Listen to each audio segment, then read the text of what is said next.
আইন শৃঙ্খলা পরিস্থিতির অবনতি হয়নি, কিন্তু শৃঙ্খলা বাহিনী হিসাবে এবং আমাদের সবসময় সতর্ক থাকতে হয়।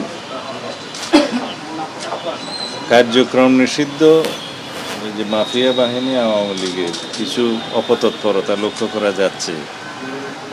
বিভিন্ন ডিস্ট্রিক্টে আমরা দেখেছি তারা মিছিল মিটিং করার মতো কিছু কার্যক্রম হাতে নিয়েছে, দুই একটা দেখা গিয়েছে। তাতে করে আমাদের মনে হয়েছে তারা হয়তো একটা অস্থিরতা সৃষ্টির পায়তারা করলেও করতে পারে। এই বিবেচনায় আমরা আমাদের সমস্ত বাহিনীগুলোকে সতর্ক থাকার জন্য নির্দেশনা দিয়েছি, যা সবসময় থাকে। তার বাইরে আমরা আজকে থেকে 30 তারিখ পর্যন্ত আমাদের সেনা সদস্যদেরকে আবার ইনএইড টু সিভিল পাওয়ার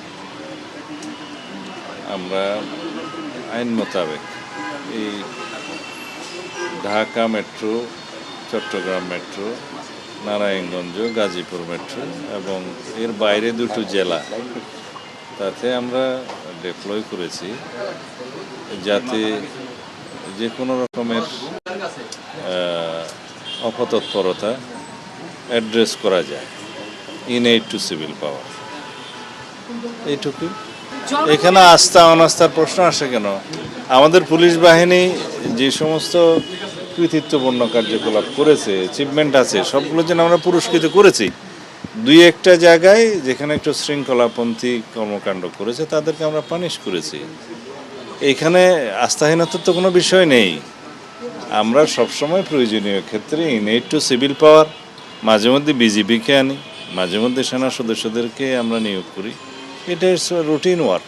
এইটা গত 15 তারিখে সারা বাংলাদেশ থেকে সেনা সদস্যদেরকে প্রত্যাহার করা হয়েছে, যারা দীর্ঘ প্রায় 1.5 বছর যাবৎ মাঠে ছিল, ইন্টারিম গভর্নমেন্টের সময় ছিল।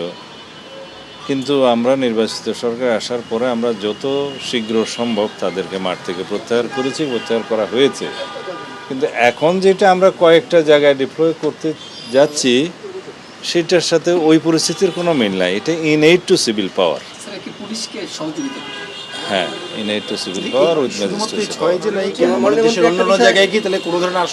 না, আমরা মনে করেছি কোন কোন জায়গায় তাদের অপতৎপরতা বৃদ্ধি পেয়েছে, আমাদের ইন্টেলিজেন্স রিপোর্টের ভিত্তিতে আমরা সেটা করছি। এটা শুধু নয়, আরও কিছু বিষয় আছে, আমি এখানে এগুলো ফাঁস করতে চাই না।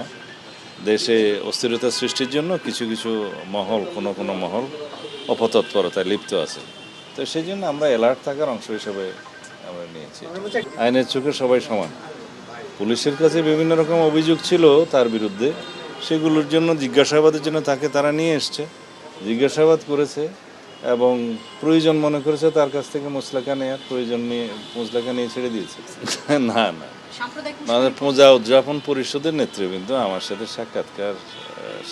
সাক্ষাতের জন্য বেশ অনেক দিন আগেই তারা সময় চেয়েছে। আমি এতদিন সময় দিতে পারিনি, আজকে সময় দিয়েছি। তাদের অনেক বিষয়ে কথা আছে। আমাদের দেশের যারা হিন্দু ভাই বোন তাদের পক্ষে তাদের অনেক দাবি দেওয়া আছে বিভিন্ন বিষয়ে, সেগুলো নিয়ে তারা কথা বলেছে। আমরা সহযোগিতা চেয়েছি, আমাদের যেন সাম্প্রদায়িক সম্প্রীতি বহাল থাকে, আমরা যেন সবাই ঐক্যবদ্ধ থাকি, সেভাবে যেন সবাই কাজ করে। তার মধ্যে প্রসঙ্গক্রমে একজন ভদ্রমহিলা যিনি আলাদা প্রদেশ চেয়েছে বললেন, সেই প্রসঙ্গটাও এসছে। আমরা বলেছি হয়তো তার স্লিপ অফ টাং হতে পারে, তাকে যেন সেই মেসেজটা দেয়া হয়। হয়তো অনেকে অনেক সময় বক্তৃতা দেওয়ার সময় অতি উৎসাহে অনেক কিছু বলে ফেলে। সব প্রশ্ন একজন করে কেন? তোমরা কেউ প্রশ্ন সব প্রশ্ন সত্যিকার ডাটা, তথ্য, রিপোর্ট সব কিছু বিশ্লেষণ করে দেখুন, বিগত যে কোনো সময়ের তুলনায় অন্যান্য বৎসর এবং মাসওয়ারি অপরাধ চিত্র আমাদের এই সময়ে অনেক কম। বিরোধী দল 11 দলের ব্যানারে সমাবেশ করছে, গণতন্ত্র বিকশিত হচ্ছে, তারা তাদের কথা বলবে, দে আর অ্যাট লিবার্টি। আমরাও আমাদের কথা মাঠে বলবো। আওয়ামী লীগ নামে কোনো সংগঠন তো নাই।